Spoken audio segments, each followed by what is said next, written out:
Evening, everybody, and welcome along to this edition of LiR Confidential on lirmedia.tv. And we have an email. If you want to email the program, it's info@lirmedia.tv, and feel free to do so with your comments. We're delighted again to have Ileana Johnson-Paugh to take part today in our show, and we're delighted to have you, Ileana. Welcome along. Thank you so much for having me again, Pat. Now, we spoke the last time we had Ileana on about her background in Romania and all of that, and there was actually a program there the other night on the Ceausescu's on one of the channels. You know, it reminded me of you. I just saw it again. You know, but anyway, and now Ileana is an economist in the beginning. You taught economics. But you're much more than that, much more than that. You contribute regular articles to different radio stations and to Canada Free Press and Liberty Express Radio. I've been listening to a few bits and pieces during the week, Ileana, but we just touched on this topic, and it's been, I suppose, in the media a lot. Before we get to anything, an overview. Since I spoke to you last, there's been a change of regime in America. Yes. Now, we rarely get to speak to people from America. We take our news, as you know, from different sources. How are things in the States now, because we spoke that it was very, very divided. How are people reacting to the politics of the place now, your friends? Well, people are ever so divided.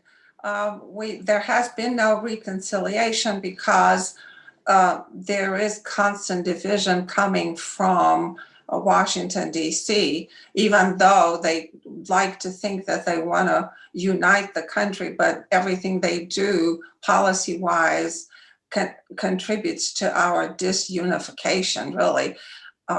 So people are divided. People are scared. They're scared of dying of COVID. People have started wearing 2-3 masks outdoors in their cars. It's absolutely insane when the rest of us want to go back to normal life. And these are vaccinated people, and they're still wearing masks. And we're pretty much policed everywhere we go.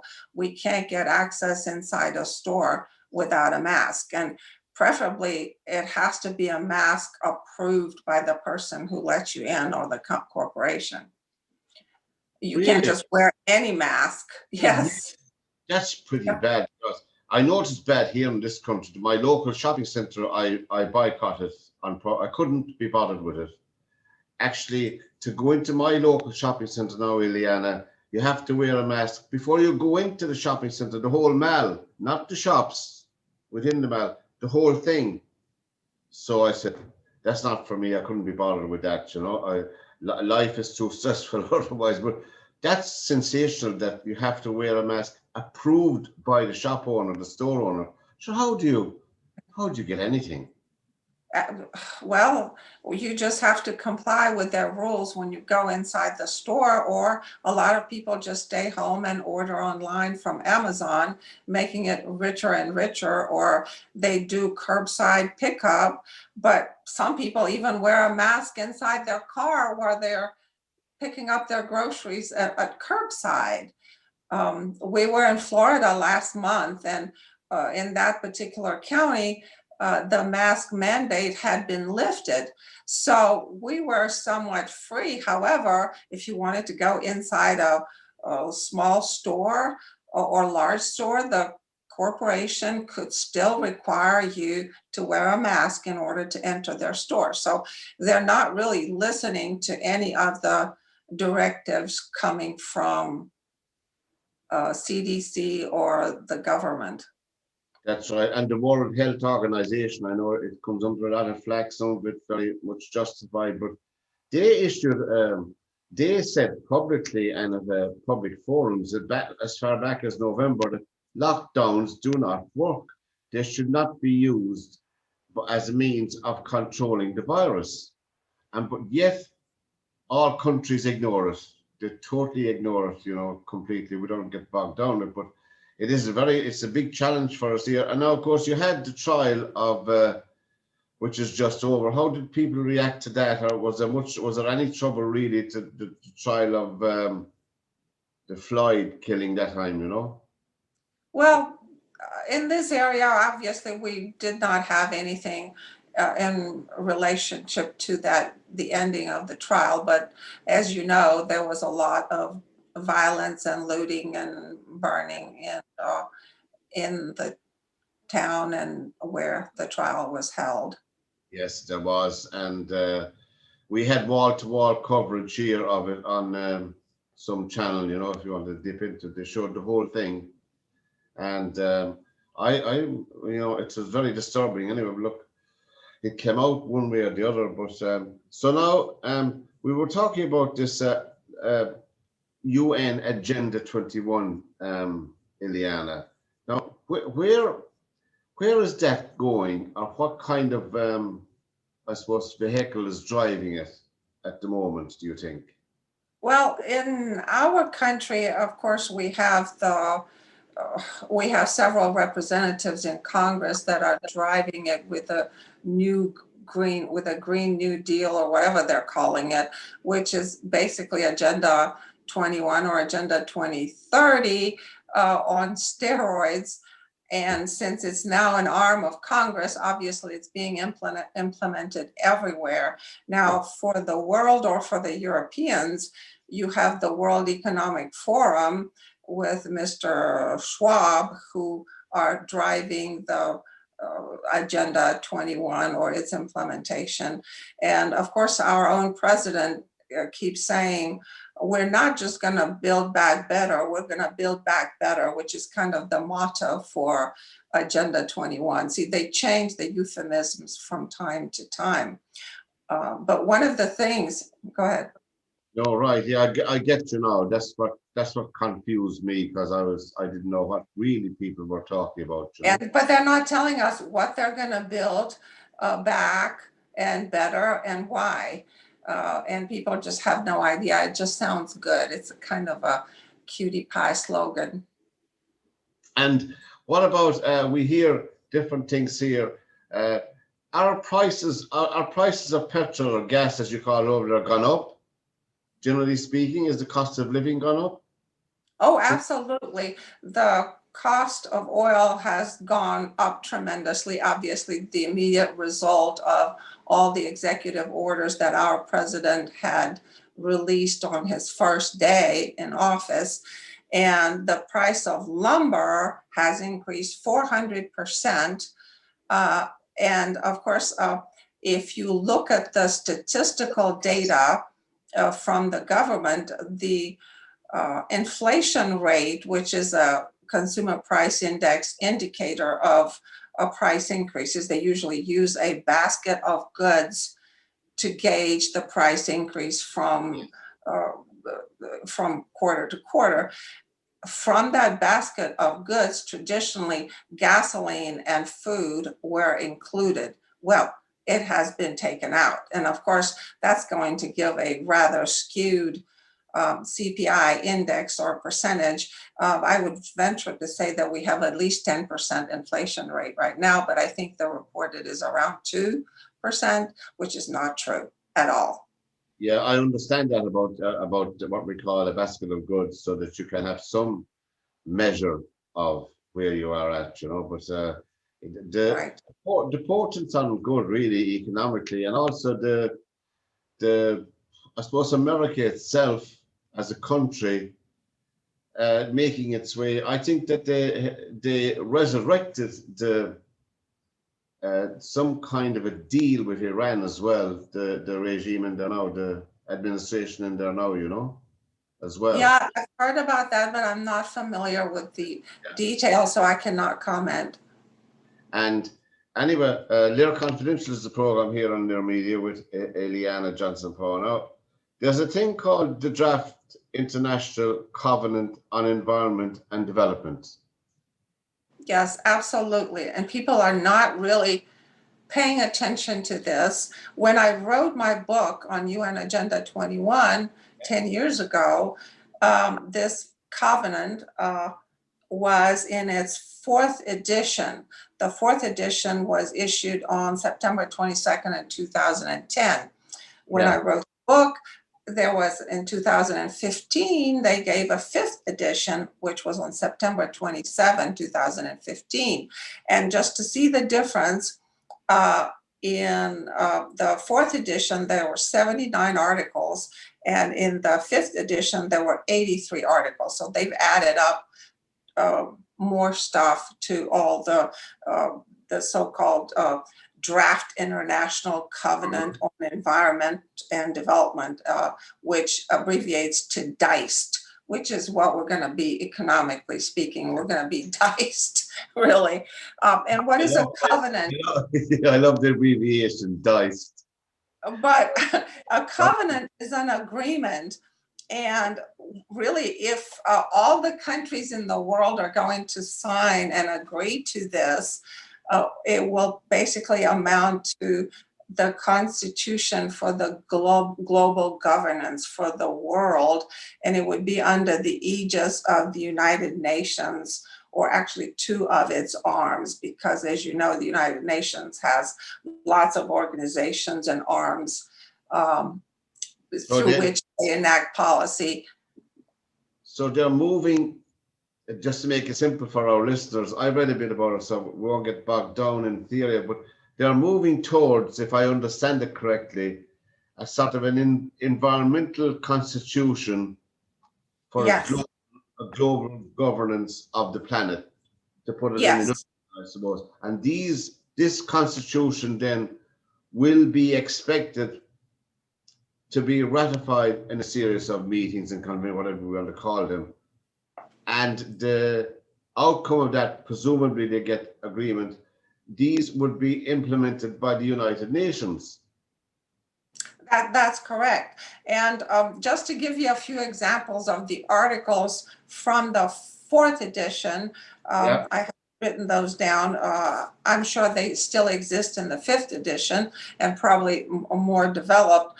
But for example, Article 2 describes in detail respect for all life forms, which means that a plant or a tree or some amorphous something else that has some life or photosynthesis becomes a person and can be represented in court. Article 3 proposes that the entire globe should be under the protection of international law, which means that all the laws that we have in individual countries become null and void once this is signed. Article 5 talks about equity and justice, which are code words for socialism, communism. And I don't know about Ireland, but in our county where we live in Northern Virginia, the Board of Supervisors implemented a commission on equity and social justice in order to have conversations, and I put that in quotation marks. And they actually met not long ago, and I received their little blurb, and I saw the video of the chairperson of this committee. She actually asked them to take the pledge before they could start the meeting. Usually that time was allotted for saying the Pledge of Allegiance to our flag, but no, you're supposed to pledge allegiance to equity and social justice. And, you know, having lived under communism, socialism, I know that there was no equity. We were equally poor and miserable. And of course, those at the top, you know, had it all. They were the current quote unquote billionaires and politicians. So, and then going back to this Constitution, Article 16 requires that all the member nations must adopt environmental conservation and into all national decisions. And you know, we're all for conservation, taking care of the environment. We don't want to live in a filthy, dirty, polluted anything. But this is beyond that. This is just buying up land, taking it out of agriculture and production, and putting it in conservation easements or under the guidance of the federal government, which means nobody can do anything at all productive to grow food or put cattle to graze on that land because it hurts the planet. Somehow the planet takes precedence over any human being in toto, even though there are over 7 billion of us, the planet is more important. Here's Article 19, talks about stratospheric ozone, and they're using something called rex communis, which is the customary international law regime applicable to areas beyond national jurisdictions. In other words, the high seas, you no longer have jurisdiction 12 miles from your borders on the sea, and also in outer space. And as you know, we do have now a space police, or a space force, I should say, not police in the United States. Article 20 requires that all nations must mitigate the adverse effects of climate change. As you know, the so-called climate deniers, and of course people are not denying the climate, they're just denying that it's caused by human beings or CO2. CO2 is the gas of plant life, and without it we can't eat, we can't grow anything. So how are they going to mitigate that? Currently in the US, well, Bill Gates and Harvard are going to spray chalk in the upper atmosphere to mitigate, to block the sun rays in order to mitigate the so-called adverse effects of climate change, which if you look around in the last few years, in many places has been really, really cold. The growing seasons have been much shorter. So we're not in a global warming at all. And yes, we do have climate change. We've had it for millennia. But if we ratify this document, we have to fight a non-existent man-made climate change. Now, there are many things we human beings can do, and I'm involved in the periphery of a movement to get rid of plastics, because I think they're insidious. You go into any supermarket, into any size shop, you buy veg or thing, and there's about 2 or 3 layers of plastic around them, which is horrendous. And I think that every government, even in say the state of Virginia or any state, they have their own structure. The same in Ireland.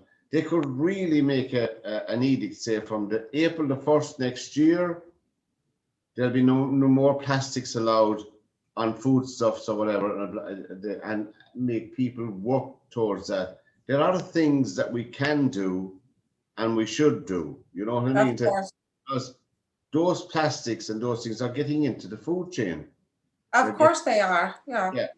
But we're not the biggest offenders. If you look at the South China Sea, the Chinese and the Indians are the biggest offenders in this. And I'm not trying to, Well, everybody would know that because you can look at oceans and the amount of pollution.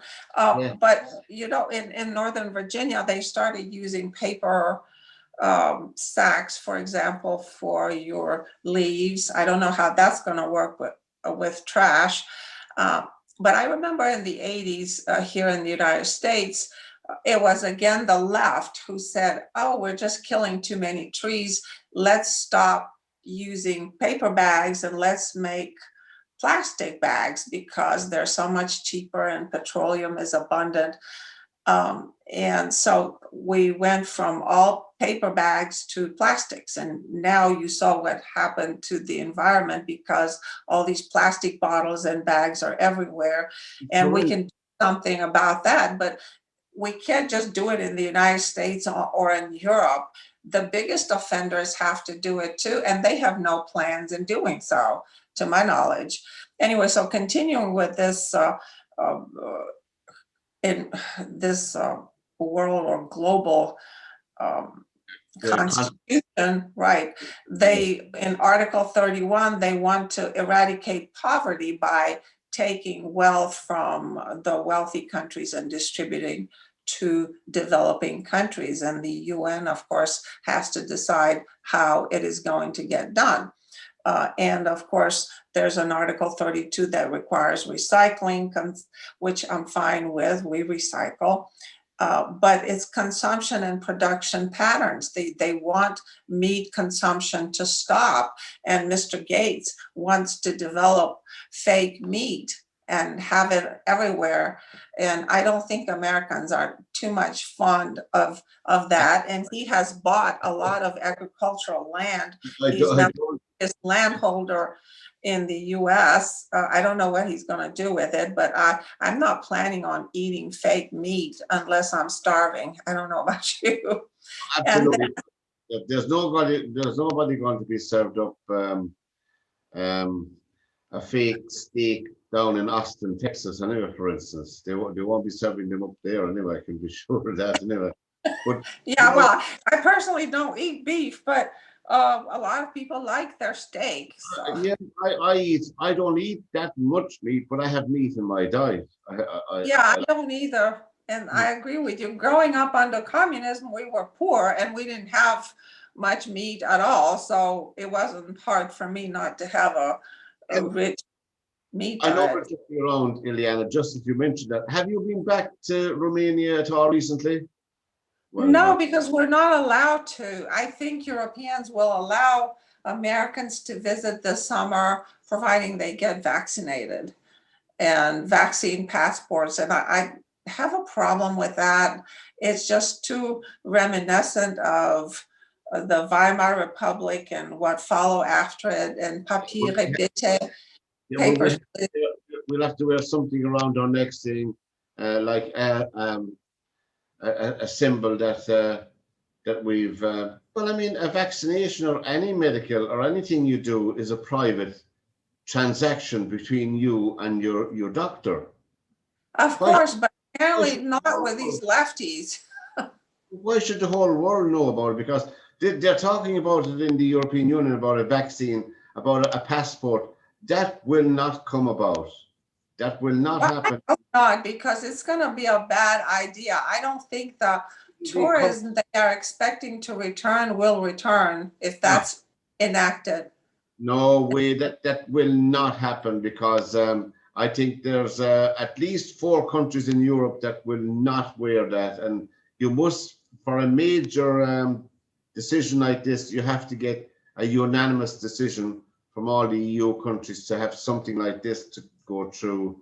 And so therefore, I cannot see it going through. I certainly would be, to be horrific, to be repeating some of the awful symbols that were around during the Second World War. Surely, be to goodness, they should realize we don't want history repeating itself, where people, where both you and I are getting off a plane and I have to wear a symbol around my neck saying, I'm clear, you know? It's shocking. Yeah, it really is. To me, it's the equivalent to just having a scarlet letter on your, might as well have a scarlet letter on your clothes, on your chest.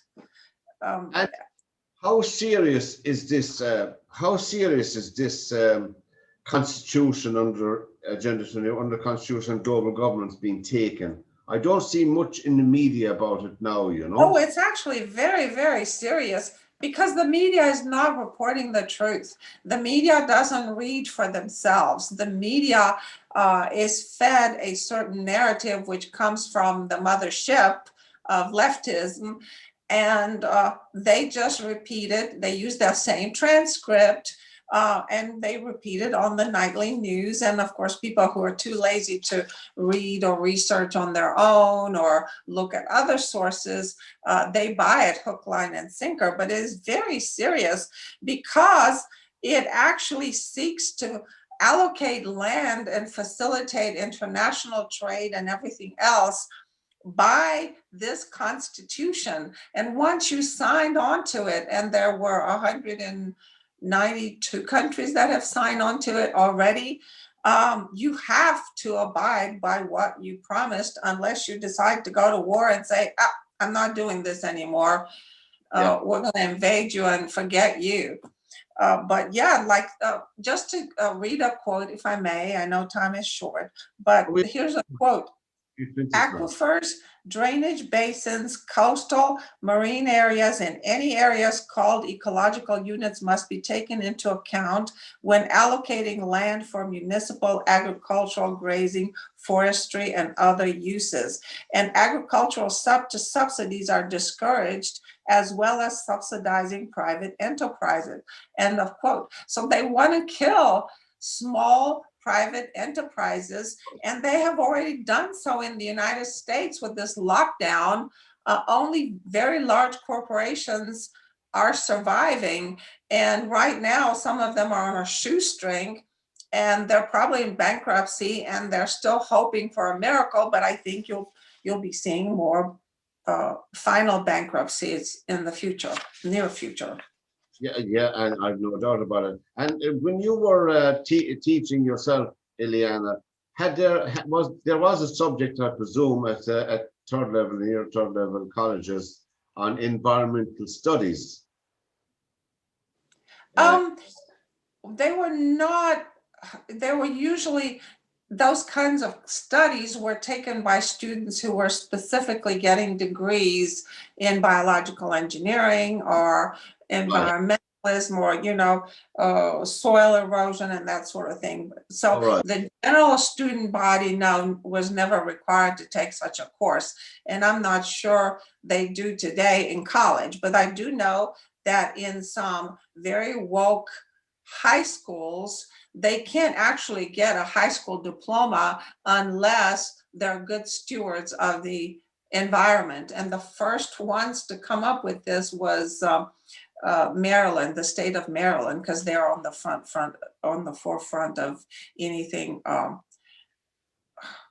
had any whiff of communism. So the students were actually failing math. Their scores were horrible, but they had to be good stewards of the environment to get their high school diploma. Oh, I see. That's very strange altogether, Yeah, it is.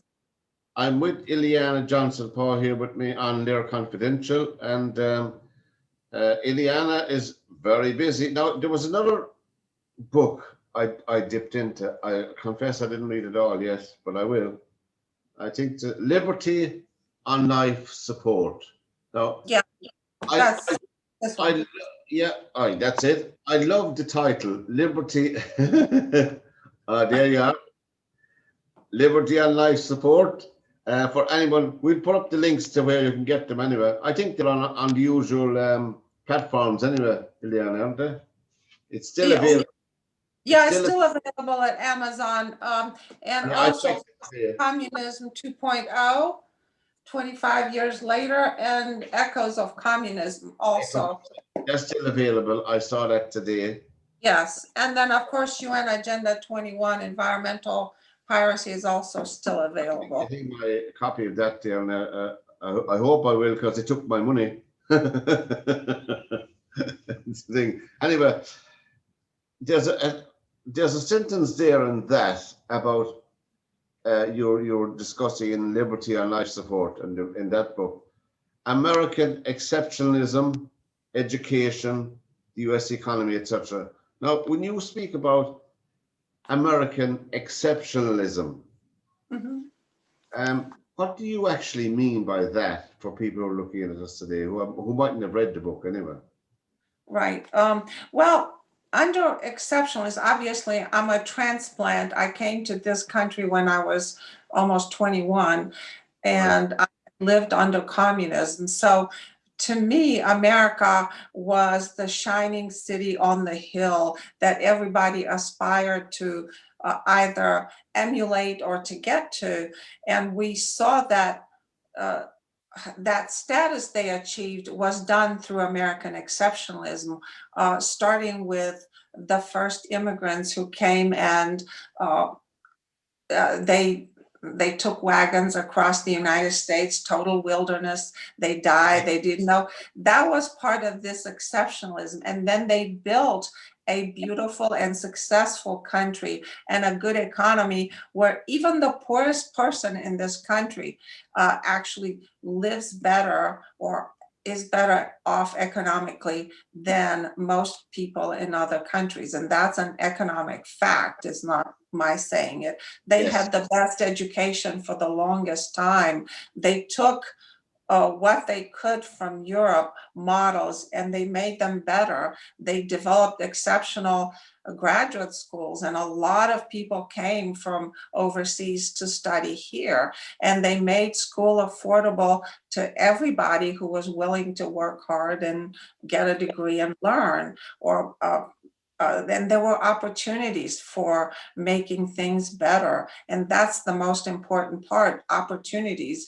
Because Yes. I grew up in a country where I had no opportunity for anything because my daddy was a blue collar worker and so was my mom. I would have been where I was for the rest of my life without any opportunity to grow educationally or professionally or otherwise. Yes.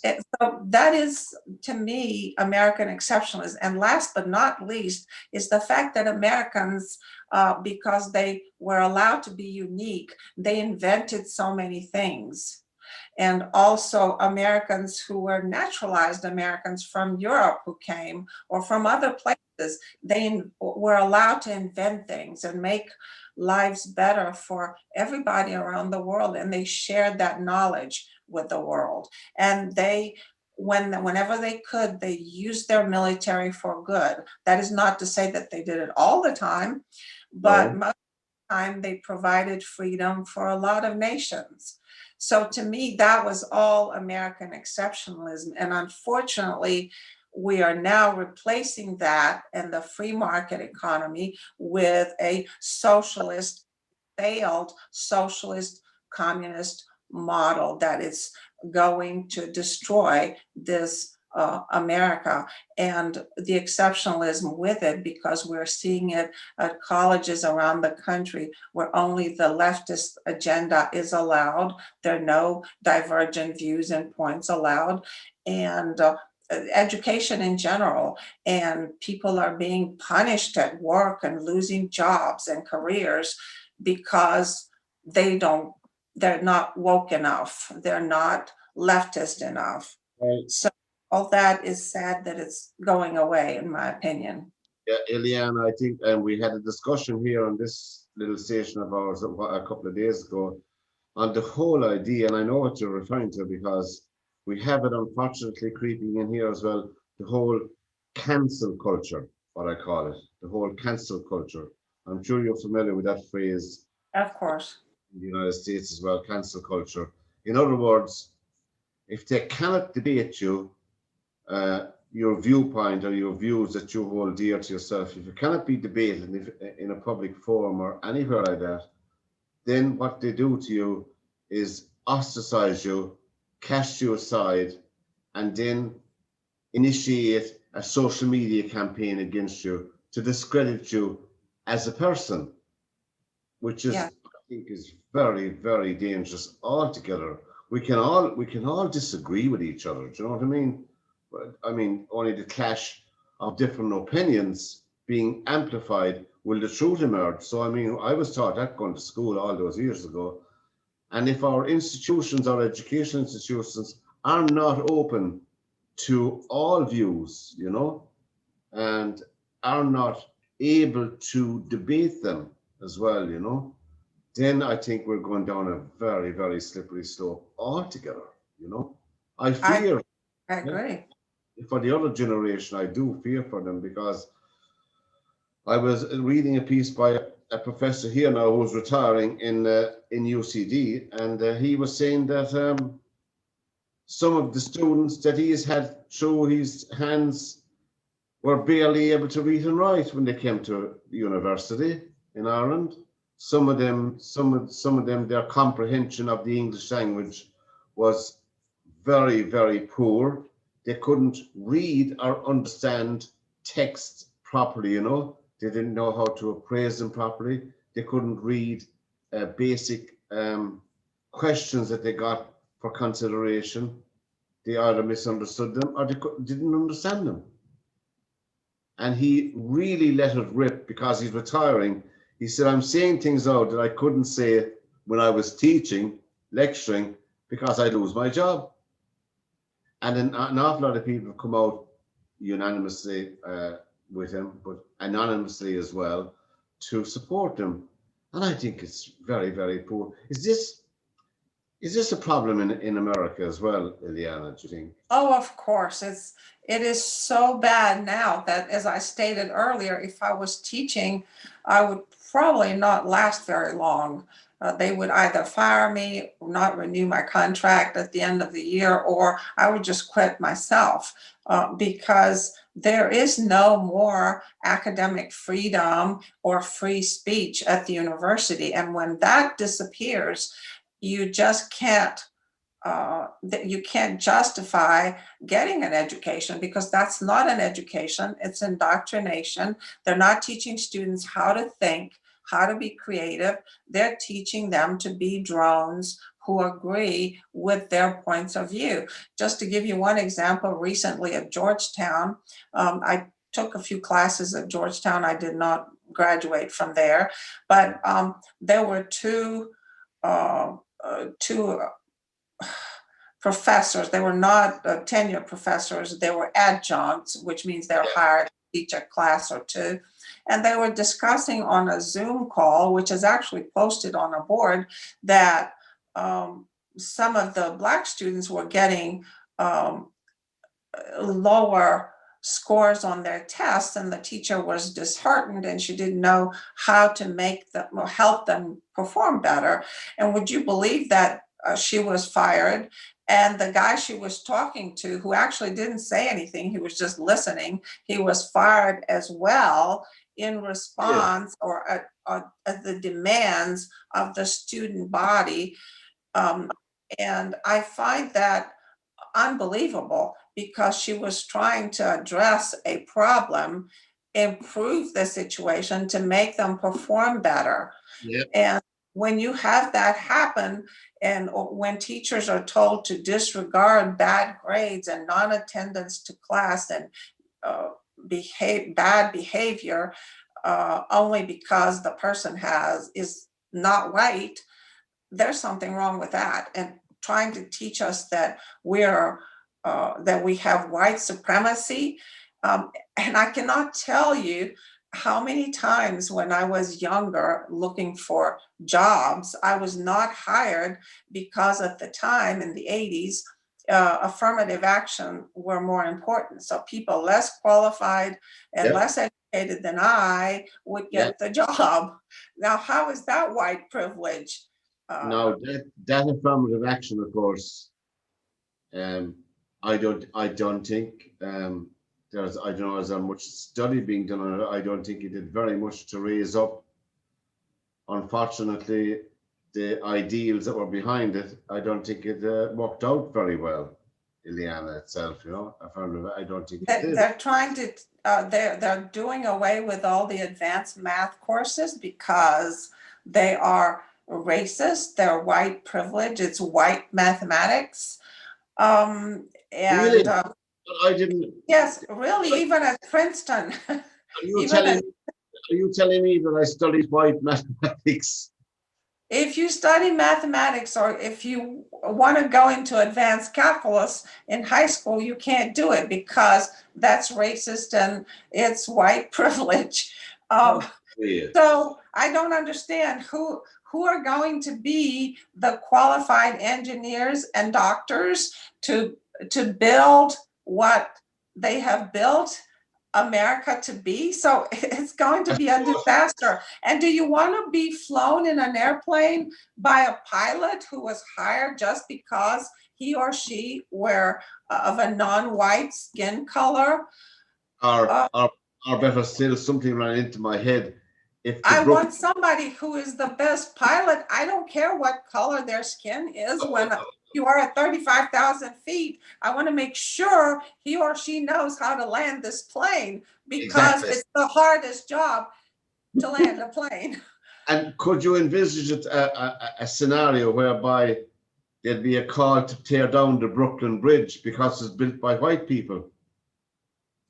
Yeah, I can envision that, but I also envision the fact that we won't have fantastic bridges built by enterprising mathematicians and engineers because we won't have any I enterprising know. mathematicians and engineers because they're teaching them Common Core math. And I don't know if you've seen some of the math examples. It is absolutely mind-boggling. It makes no sense. It's totally illogical, and it's not going to attract students to mathematics. Let's just put it Yeah, that way. I mean, my pride and joy, I still have it as my differential calculus book. It was red and black in maths. I used to love maths. But anyway, there are, of course, many. I mean, race is still a problem, not a problem, but race is still rears its head from now and again in the United States. But there are many people from the African American community who have no trouble with this, fine people, who are consistently and persistently coming on different channels and saying, look, stop talking about it. Just talk about Americans. Just talk about educating Americans.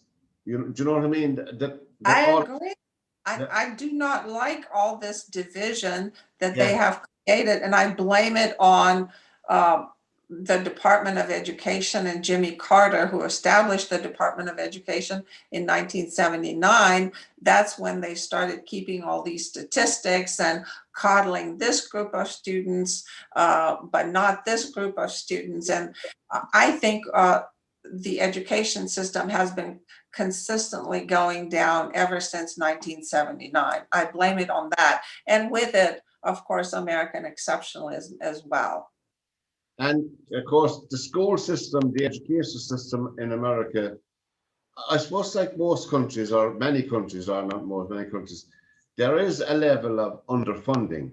There is a level of resources not being used properly rather than underfunding. That, you know what I mean? That schools, can it be, can it be still down to the fact where you live and where you grow up, your whole future is predicated on that?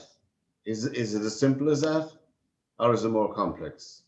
I think it's a lot more complex because if you look at African people who study in Africa, not in the United States, not African Americans, although I Yeah. don't like that because these people have never been to Africa and some Yeah. of them are, their ancestors are not from Africa. But if you go to Africans, they have like a hut for a school and they don't have expensive libraries and they don't have computers, and yet they do exceptionally well in mathematics when they go to engineering school, or take some person from Syria who grew up poor under bombing situation and raids and stuff, and they're very good students and very smart, but they had so few resources because of where they grew up.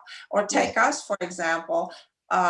I had a very good education in Romania, despite all the indoctrination. I could separate that and kind of divorce myself from it and just learn things that were important to be an educated person. And we did not, we had a laboratory, but we didn't have any resources to do experiments. Once in a while, the teacher would show us something with hydrochloric acid, and that was about it. Or she would show us a bug in the biology laboratory, but that was it. We couldn't do anything hands-on like they have here in the United States. Yet, if I were to take the 36 students who were in my classroom against 36 students here, we actually knew more and were better educated than somebody who actually has a college degree in this country. That's how far they have fallen in the quality of education.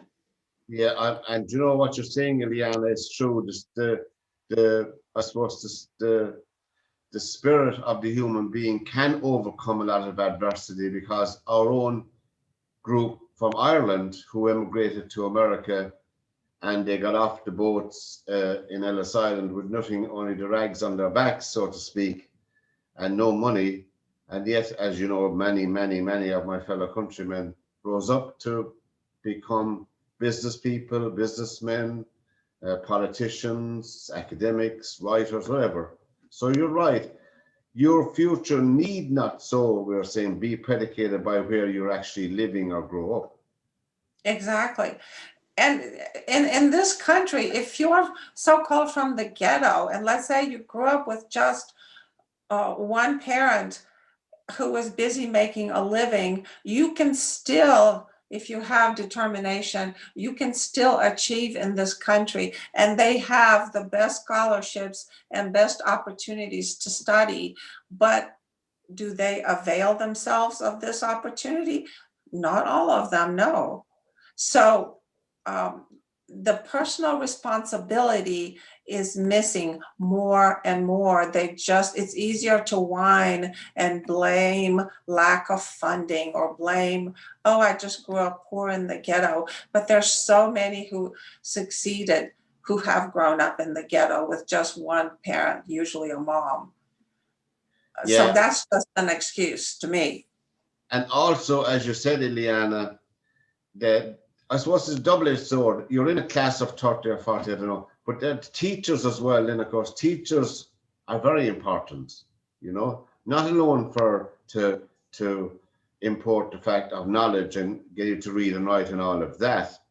There are moral obligations on teachers, I believe, as well, which is, Of course, and the textbooks that they're using and the yeah, information that they are imparting to their students. Sometimes they just impart their political views, and they look at history through the lenses of their woke liberalism from the 21st century, and don't take into account what has happened in the past. If you look with woke lenses to everybody's past history on this planet, they have all done things that are highly offensive to us in the 21st century, all of them. But you can't yeah, do that. You can't alter history. You have I to know, learn from it. and there was one teacher, um, I didn't know the teacher, but I know of him. It was a man. He was in an area where they had very little resources, apart from the normal textbooks. They had very little add-on resources, if you follow my drift. But what he had as well, he had a very expensive watch on his wrist every day, and he had a habit of taking it off during class and leaving it on the desk. And one day he was called out of class, and when he came back, the watch was gone. Oh Okay, it no. was stolen. And there was maybe 20 or 30 students in the class. And he said, somebody took my watch. Now, if the person that took my watch don't want to put their hand up in front of the class, he got the class to stand in a circle, blindfolded the class. Every single student was blindfolded in the circle. He did blindfold himself, but they didn't know that. He searched everybody's pocket for the watch. Eventually, he got the watch from the student that took it, put it on his wrist, went back up to class, and took off his blindfold and said to the kids, everybody now take off and sit down. He said, I've got my watch back. Thank you. Now,